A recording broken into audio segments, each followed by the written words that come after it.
So welcome, everybody. This is Local Energy Advocates of Western Mass, and today we are hosting Molly Fairchild from HEET, that's HEET, and she is HEET's Director of Healthy Homes.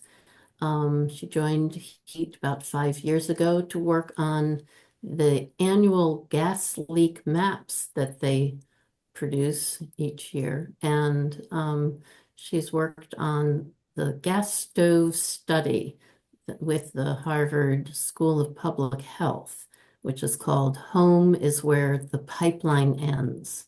And she's also a longtime member of Mothers Out Front, which has worked very closely with HEAT over many years. And welcome, Molly. Thank you so much for joining us. Good evening, Andra. Thank you for the introduction. I'm honored to be meeting with all of you tonight from Local Energy Advocates of Western Mass and bringing our whole state together from the coast to the western communities. I am here this evening to share the work that HEET is doing to help us move to an efficient and ethical thermal transition away from fossil fuels. HEET is a thermal energy innovation institute whose mission is to lead an ethical thermal energy transition. Our original mission was to cut carbon emissions now by getting off of natural gas. We are now more focused on an efficient and ethical path forward using geothermal networks of ground source heat pumps. So thank you for joining me this evening to learn more about how we are thinking thermally.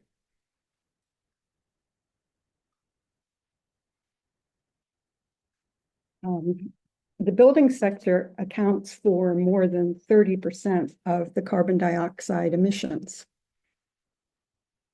As we transition off of fossil fuels to electric heat pumps, we are having the opportunity to meet our needs more efficiently and without using the combustion of fuels.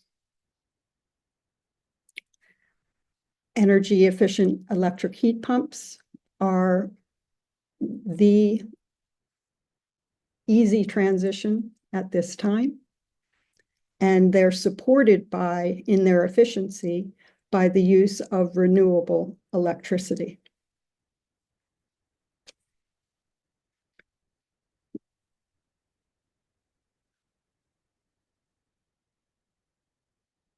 But as we all transition away from fossil fuels to electrification, what impact is that also going to have on our electric grid? And this is where HEET has moved into thinking thermally. Currently, the US seasonal electric peaks in the summer months with air conditioning. But as we transition to heating with electricity and using air source heat pumps or ground source heat pumps, what will happen to this curve? What will happen to the peak time of year where the electric system, the electric grid, is having the peak demand? This has been modeled by a group at BU under Jonathan Bonacore, what is commonly called the Falcon curve, the effect of building electrification, its impact on the grid, depending on the type of technology. If, as you can see in this graph, the red line is the electric baseboard electric demand that would peak like the wings of the Falcon in the winter months as we transition to heating electrically. That is based on electric baseboard, electric resistance heat, the least efficient electric source. Twice as efficient is air source heat pumps. 4 times as efficient, the green line, is ground source heat pumps. And then the purple line below, as an estimate based on existing data, is networked geothermal. So as you can see from this, anything we can do to become more efficient in our electric heating is going to lessen the impact and need for expansion of the electric grid.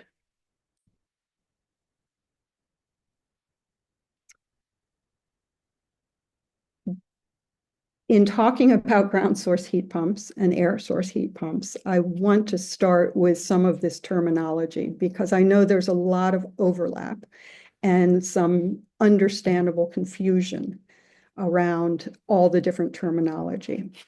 So I moved this slide forward to make sure we're all thinking on the same page here. There are, in general, 4 different types of what sometimes is called geothermal or geoheating. Geodistricts on the left-hand side, which are much more common in Europe, are using the heat from deep in the ground to create a central heating system that is then dispersed through the community for heating. Geopower is an even deeper into the hot rocks of geothermal to bring steam to create electricity in areas where there is access to deep geothermal. So that is producing the electricity for a power plant. What's more common in the New England area is a geo building or geothermal heat pump in an individual house. And in more rural areas, this has been more common in people who are able to invest in this good solution, but that is a long-term solution because of the upfront investment. And that is a much more shallow system of 200 to 1,000 feet deep loop into the ground to share the thermal temperature of the soil year round, which remains at around 55 degrees in Massachusetts year round. So that provides the starting temperature for the heat pump to then create heating from 55 degrees in the winter and cooling from 55 degrees in the summer, compared to an air source heat pump, which starts with maybe 100 degrees in the summer to create cooling and maybe 0 degrees in the winter to create heating. So the efficiency is starting with that ambient temperature. What HEET has been modeling is a geothermal network that adds to this model the shared different types of loads of different buildings. This allows a building that is heating dominant, like a residence, to be balancing a load with a building that might be cooling dominant, like a ice rink or data center. And so those loads balance and add to the efficiency. As this can be balanced on a daily basis or a current basis, but also can be balanced by putting the waste heat or waste cooling back into the ground to be retrieved the next season.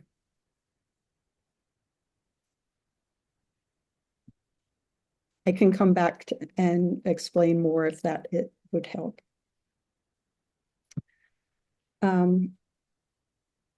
Oops, sorry, I'm touching things wrong.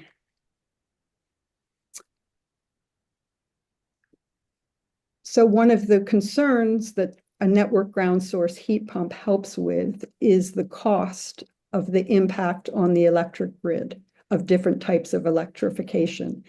In that, with a ground source heat pump, you are mitigating the emissions, but you are also creating a more efficient system, which will put less pressure on expanding the grid and less pressure on producing more renewable or greater amount of renewable energy. I won't go into the costs at this point. And so efficiency matters. As you all well know, we have more than 20,000 gas leaks in Massachusetts, typically in a year. And the cost of 1.5 trillion the US will invest in new gas distribution infrastructure between now and 2050 is the plan. And 2.4 billion Massachusetts utility grid modification costs are expected for the next 5 years, raising energy bills for all. The other concern that's very much at the heart of HEET's work to network a system is to allow every building to join and every resident to join. At this time, to put in geothermal, you need to have the space, the physical space in your yard, and you need the upfront funding to invest in something that has a payback of 12 years, 15, 30 years, depending on the system. By networking, we gain many things.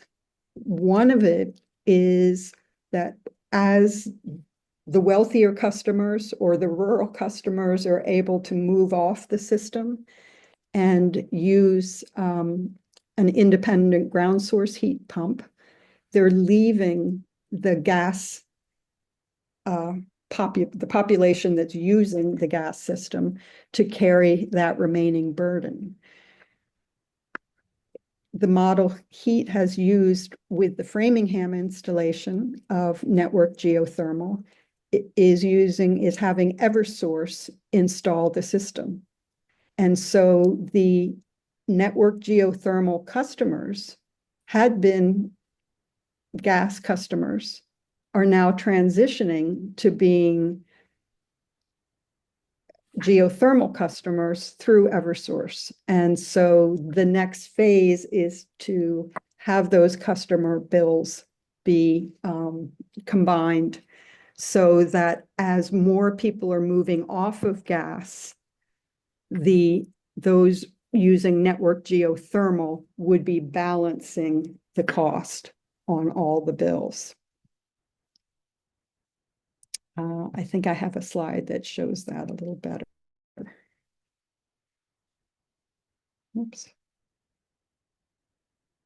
Oh, I've forgotten this one. So this is showing how as people get off, there are fewer residents or fewer buildings that are paying for the gas system. And that would leave the last people on the gas system having a greater expense. So by combining the two systems, by having the gas utility transition to being a geothermal network utility, a thermal provider, the customer's base would remain more similar in size. So the possible solution is this geothermal network, also called thermal energy network or TENS. It harnesses the stable temperature of the earth year round at about 55 degrees. It uses pipes to transfer thermal energy to each building, where a ground source heat pump extracts it to create heating or cooling.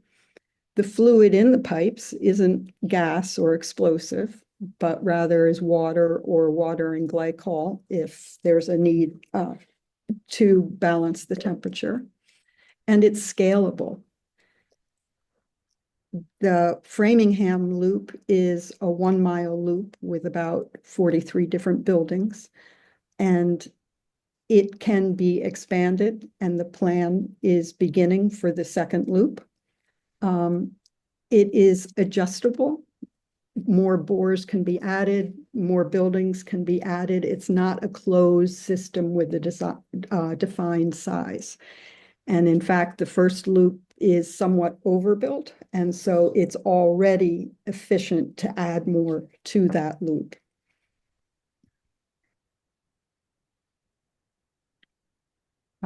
And so the merged gas and geo rate base would help the customer bills in that people aren't leaving the gas system per se, but are switching from gas to thermal energy, and all part of a system.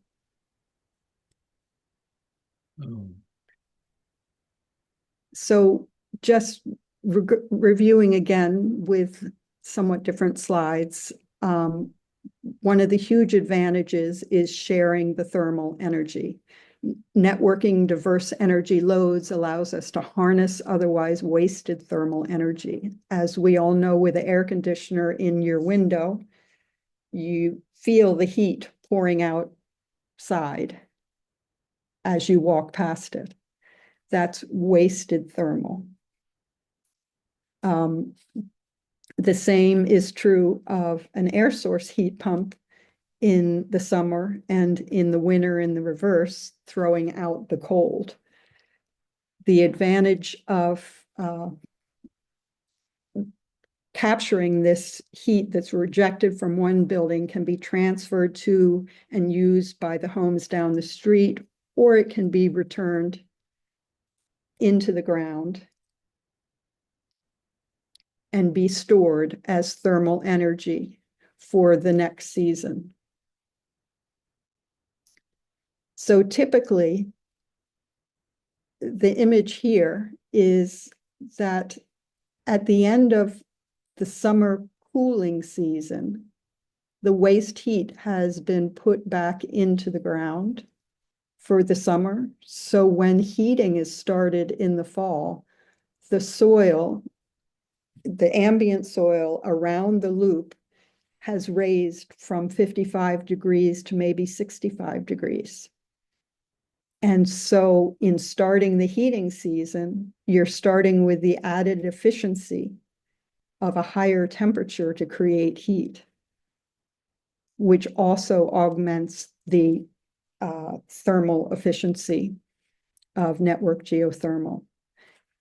The same applies in the spring. At the end of the heating season, all of the waste cooling, in order to take 55 degrees, compress it, extract the heat, and extract the cooling. The heat is going into the building to heat in the winter. The cold is the waste and is put back into the ground. So come spring, the temperature around the pipe is, in fact, cooler than 55 degrees, and so adds an even greater efficiency to the cooling and in the summer.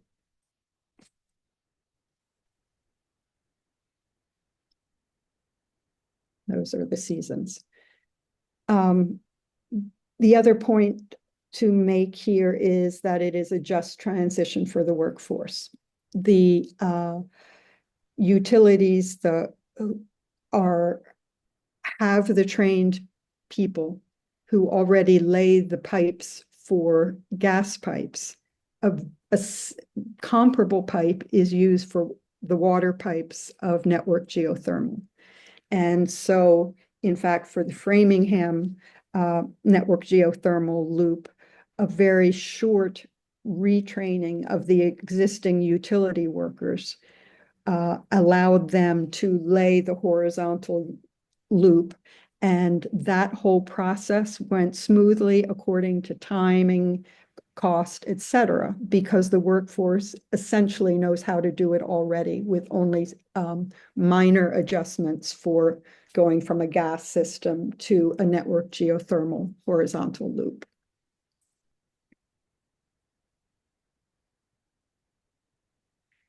So in Massachusetts now, we have permitted installations in Framingham. The HEET Kickstart Mass program has funded feasibility studies in about 12 communities. And the gas utilities are, I'm sorry, I can't get that. And there are four, the installation in Framingham and three projects in the work in the Eastern Mass area at this time.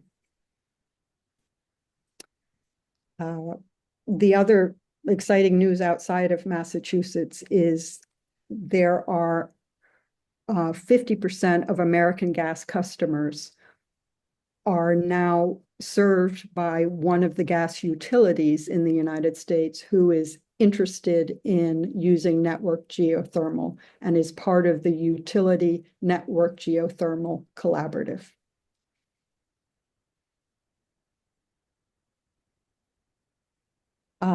And just in summary, the HEET approach is a people-centered relational approach. And we are looking at many different models for how different communities, whether they have a gas utility already or in an area where gas is not supplied yet, or in the center part of Massachusetts, there are other models of other ways that a municipality can support the community's transition to network geothermal using private land or public land and having the installation done through other systems and ownership models.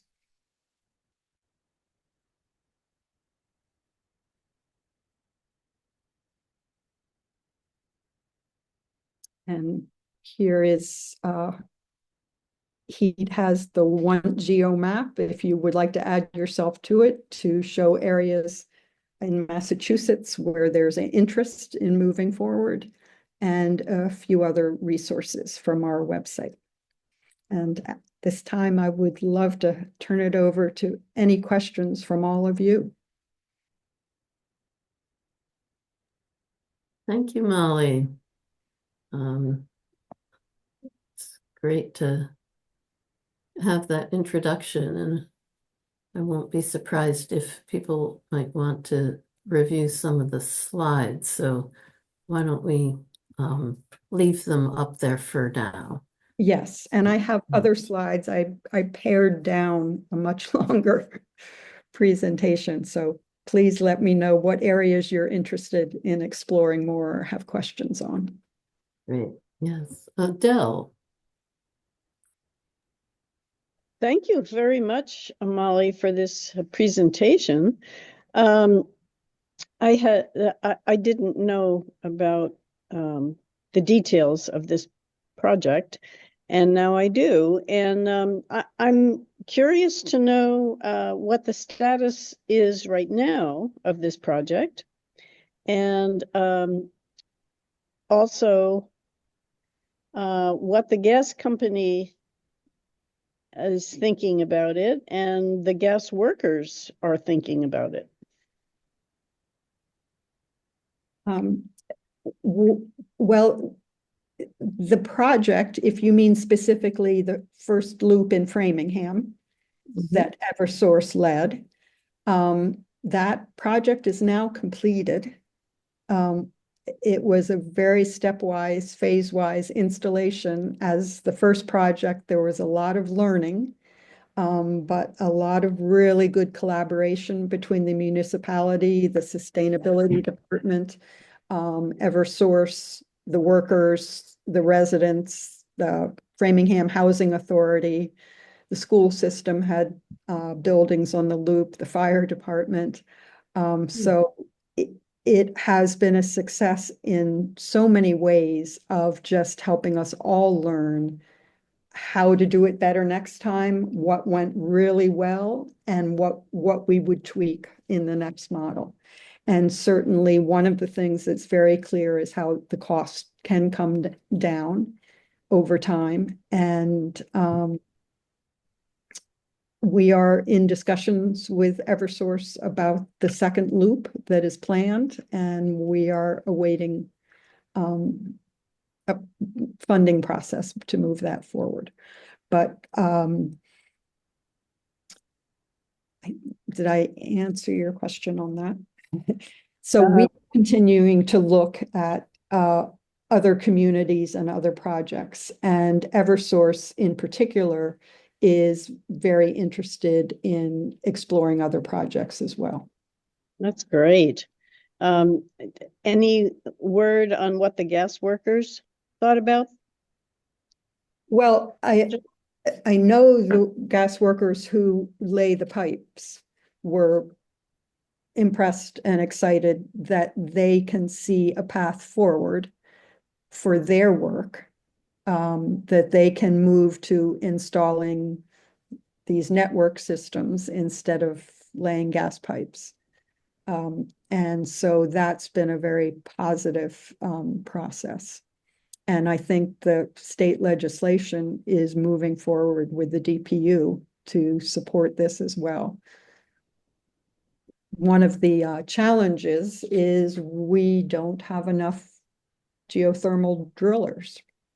And the specific technology and expertise can vary by region of the country, as the soil is different, as the rock formation is different, et cetera. And the experience is different. And so that is a part that HEET has been working on to try to accelerate the geothermal driller training. Thank you. Thank you. Interesting. Jay.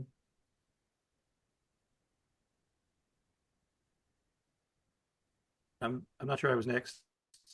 That's okay. Go Okay. ahead, Jill. All right, thank you.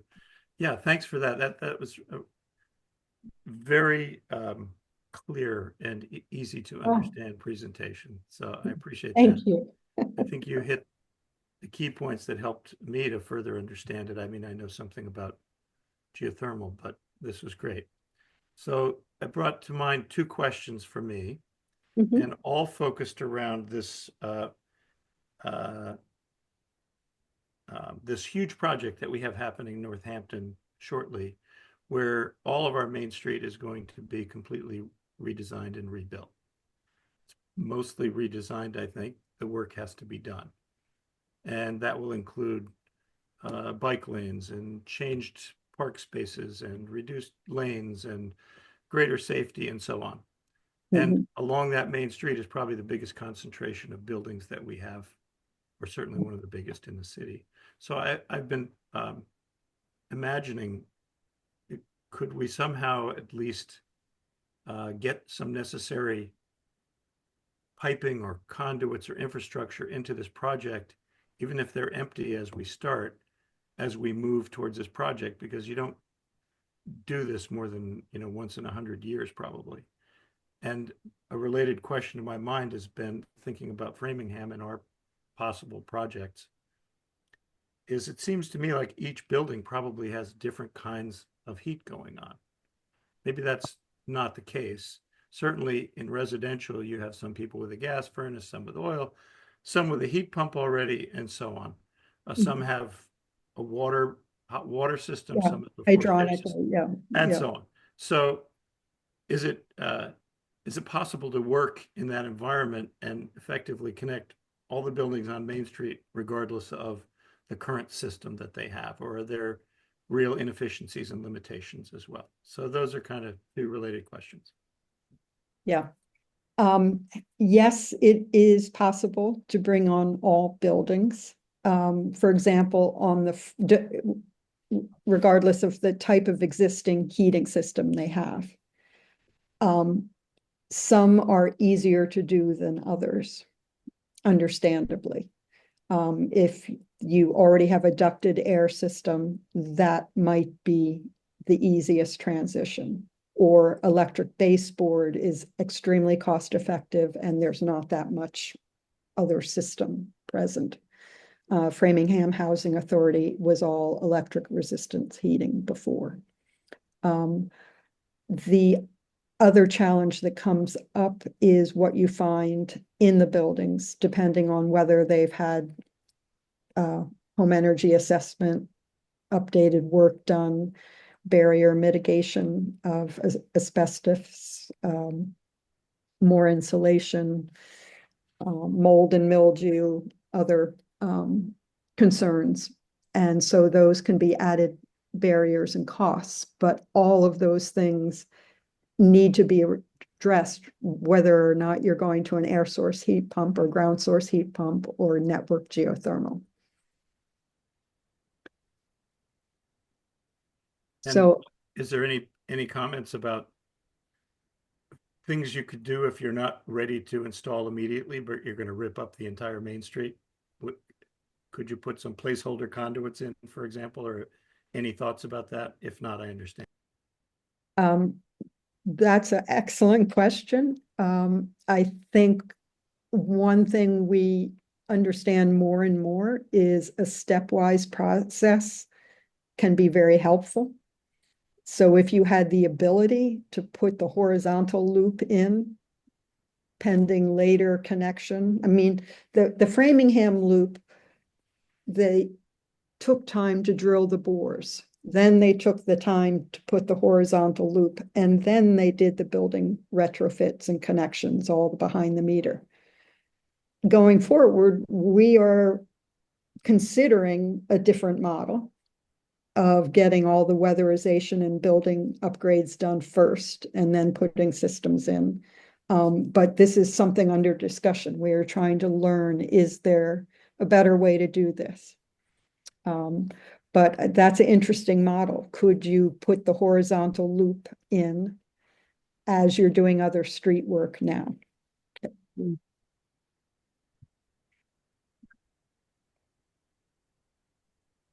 Eric.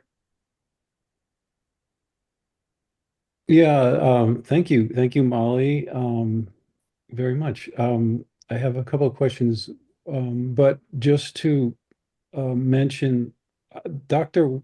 The head of our Climate Action and Project Administration Department has mentioned a couple of things about network geothermal in our downtown, one of which is the cost of that kind of infrastructure would have to be bonded, and it would, if the utility wanted to do it, that's a huge capital cost. But so I think he has some thoughts about that. But the other thing that he has said is that there aren't a lot of spaces in the downtown area that would serve well for the bores. vertical loops. Yeah. So he's looking into using waste heat from our waste treatment plants as a way to get to 50 degrees, or even more, which is very innovative, but it would obviously need to be studied. And so it's years from now. So I don't know that you could have a bond out for burying pipe that would then not be utilized for 10 years or maybe more. So it's a conundrum. I think smarter people than I are looking at it for sure. You showed a Falcon curve. Yeah. And I kind of a little bit of a problem with how that's represented. It looks to me like what is shown there is the overlay of if all heating and cooling was done, for example, by electric baseboard. You can't cool with electric baseboard, but Yeah. what is being represented here in terms of there's baseline load, and then on top of that, are you assuming, is every colored line assuming that all buildings are using that instead? Yes, I Okay. believe that's how it was done. And for cooling with the electric baseboard, it was, you know, just an air conditioner, a window box air conditioner, Right. something that was Okay. not. Okay. Whereas the air source heat pump and ground source and network would provide all heating and cooling. Okay. Because it kind of skips over the fact that heat pumps are much more efficient than existing air conditioning, which is part of your existing base load there. Mhm. So you're going to cut into that. And the other thing that I think this But demonstrates, yeah, but that's for the summer. So right. the big impact as we electrify is in the winter months as the wings of the Falcon. That's the concern. I see. It's Okay. remember the electric grid has to be built to the peak The peak demand. demand. Right. Okay. So it's the fact that solar offsets the summer peaks, and that's a better strategy than most things if we can do it. Okay. And then the last question was, thank you for explaining that. I remember reading about 10 years ago that Germany was studying heat storage, seasonal heat storage, thermal storage in from large buildings such as city skyscrapers. And it must have proven out to be worthwhile. But my question, because now it's being, you guys are talking about it. Um, and my question is, does the, for a hot water tank, you have a wrap of insulation. How long does, for example, summer heat hold in ground? Is it variable based on, I mean, it seems like it would dissipate because you have a vast heat sink with your rock and underground structure. So I'm kind of surprised that you could get 65-degree temperatures by the time winter rolls around from summer heat storage. The the and this starts to be beyond my technical, but I will Mm. share what I know. The ground source heat pumps are, or the network systems are designed, both are designed to stay within what's considered the safe window for the soil adjacent to the bores. So they're designed to not drift beyond the range of 30 degrees to 90 degrees ever, over a 25-year period. That's how they're designed. What has been found on, like, Colorado Mesa University, some of the best data of a network geothermal system, granted on a college campus, which is a little different because it's centrally owned and controlled.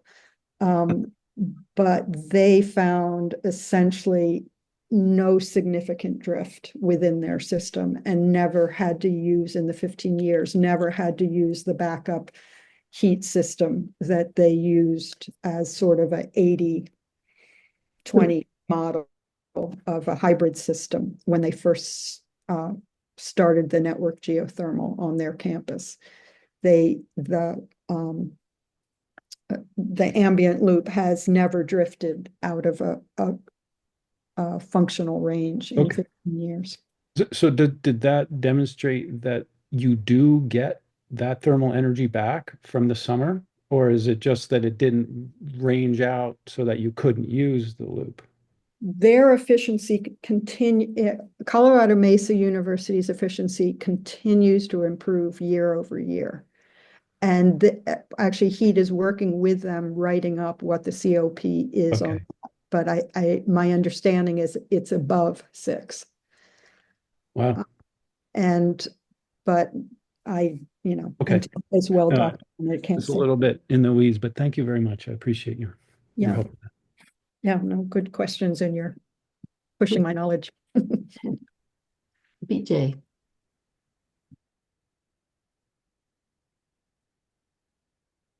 BJ, did you have a question? BJ, you have to unmute. Yes, I did. Sorry. It's not a question. I just have a comment. 5 years ago, I lived in Arlington and I was familiar with HEET's work. And it just feels like you folks have come so far in dealing with the issues that were before you. Like, how do you deal with the people who are left behind on the gas as you put others onto this geothermal? How do you make sure there's a workforce that's going to be there to get trained? I mean, I'm just sitting here, I'm just, wow. I don't know quite what to say, but this has been great. And good luck.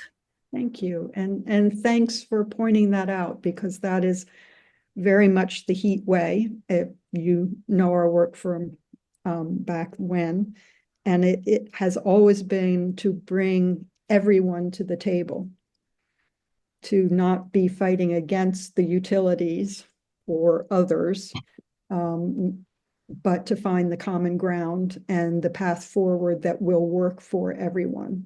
And environmental justice is definitely a part of that, and the ethics of equity. And to not leave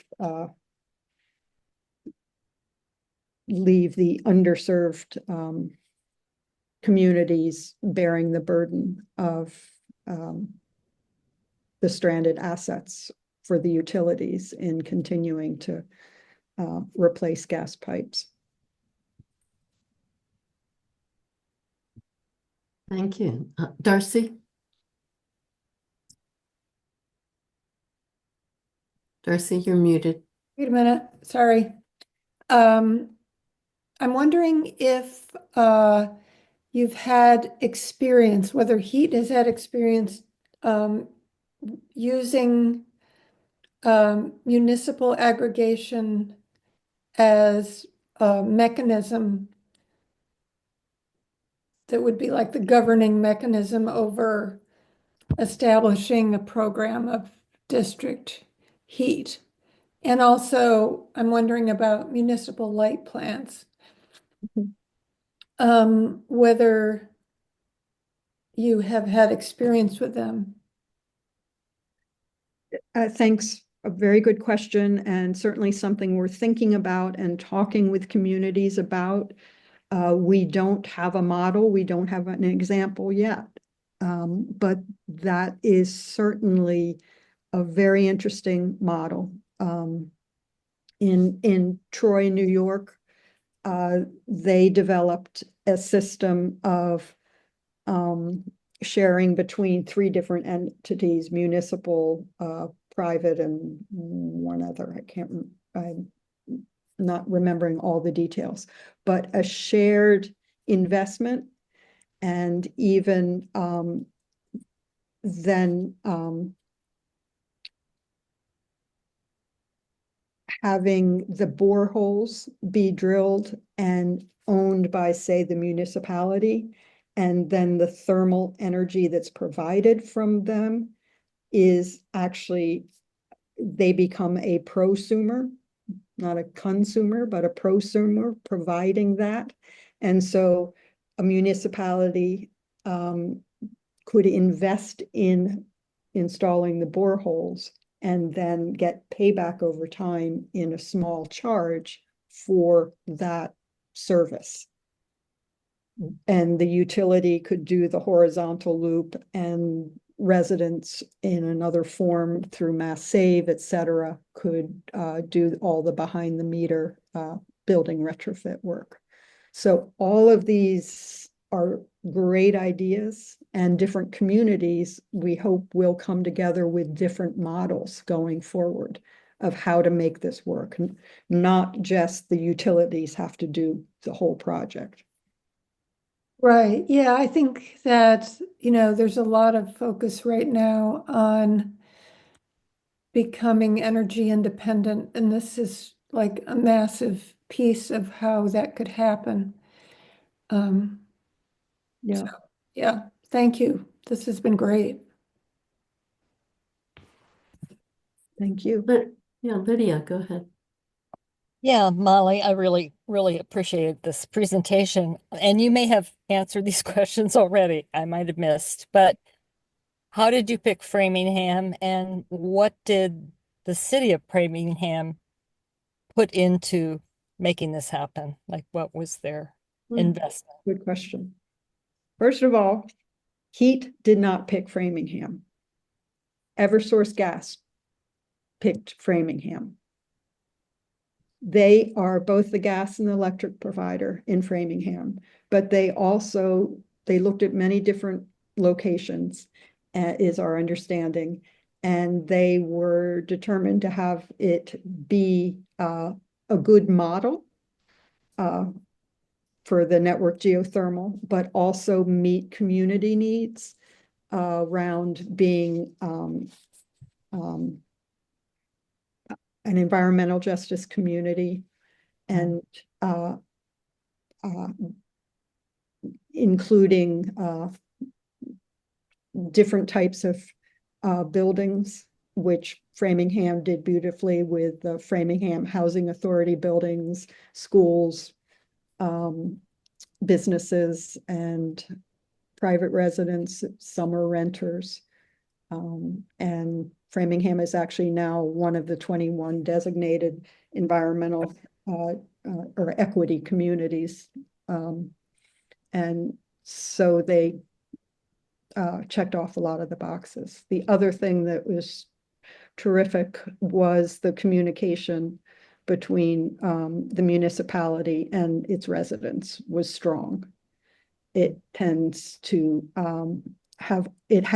Framingham has already developed a lot of communication around sustainability and health and justice. And so they could build off of all of that information and sense of trust in the community to move the project forward.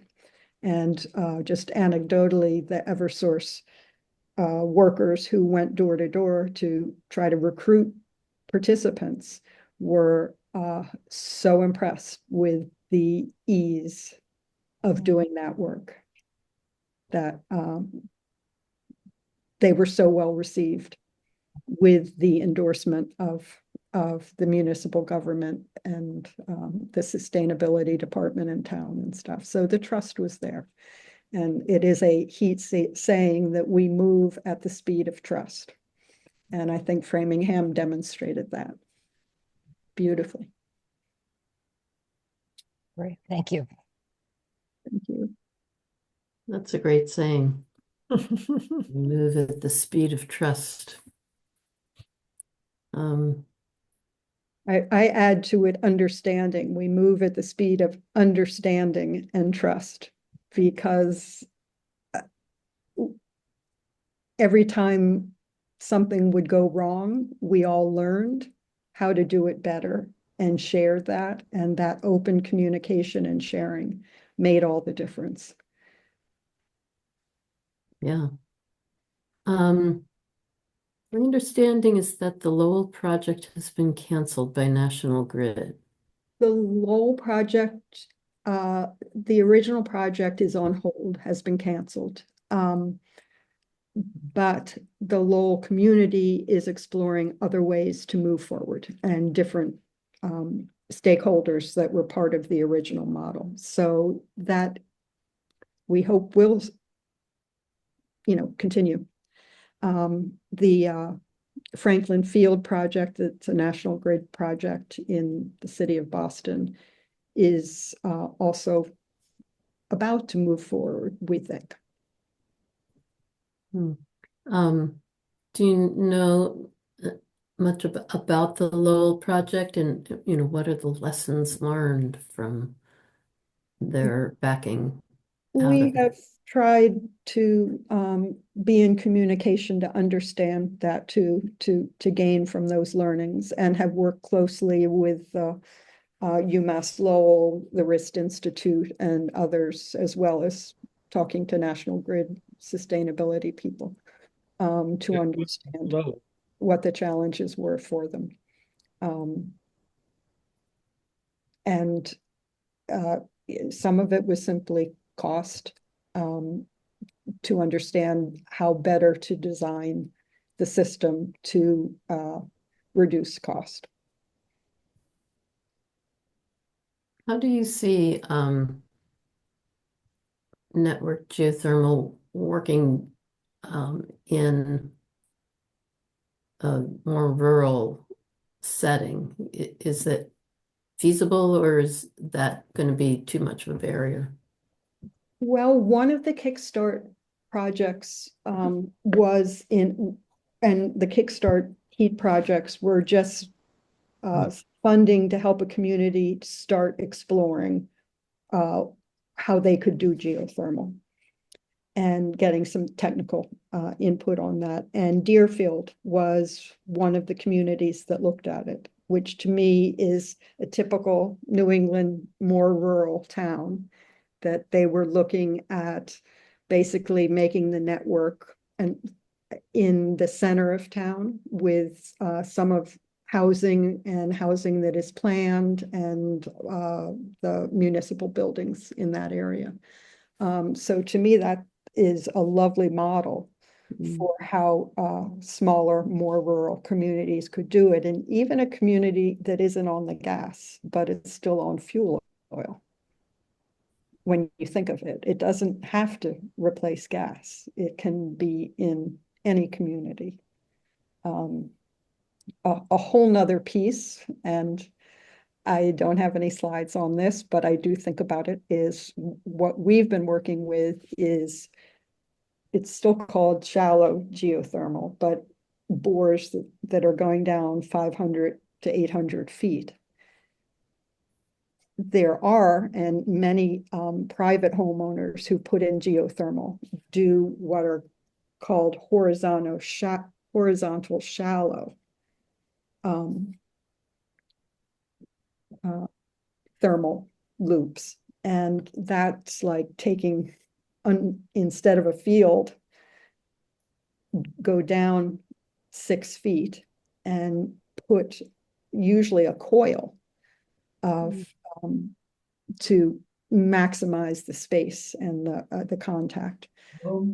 And so that's the common model. And I don't know how much that could be integrated into a thermal loop in a more rural area where you could get some of the thermal sharing just in the space between buildings and having to drop it in that way instead of going deep in the ground.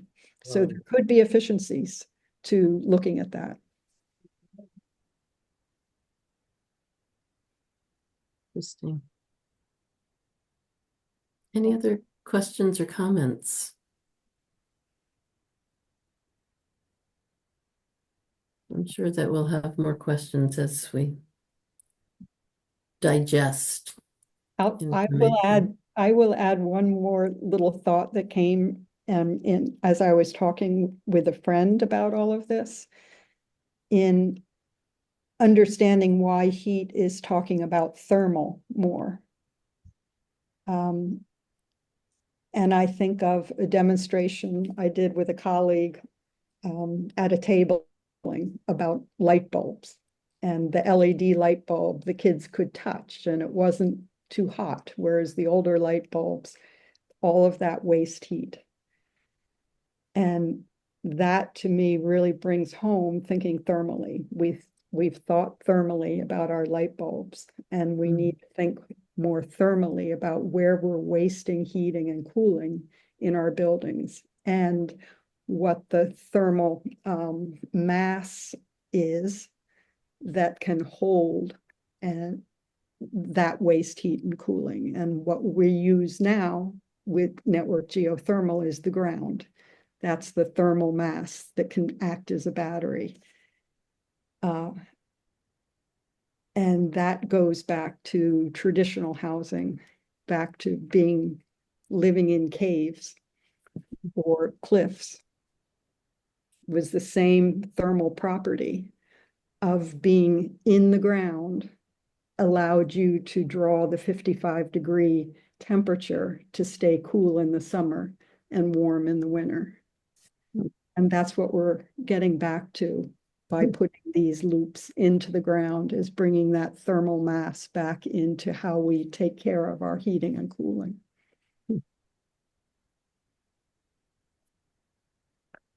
Oh, very interesting. Thank you so much, Molly. We really appreciate your coming and teaching us about a new technology that we've been very curious about. And Andra, thank you so much for having me join your group and open this conversation with you. And I do think some of the college campuses around you, like Smith, I believe, has put in geothermal. UMass is doing it, and Amherst College is doing There it. you go. So you also have some other really interesting resources to understand how those systems could be modeled on a community level as well. So thank you so much. Thank you.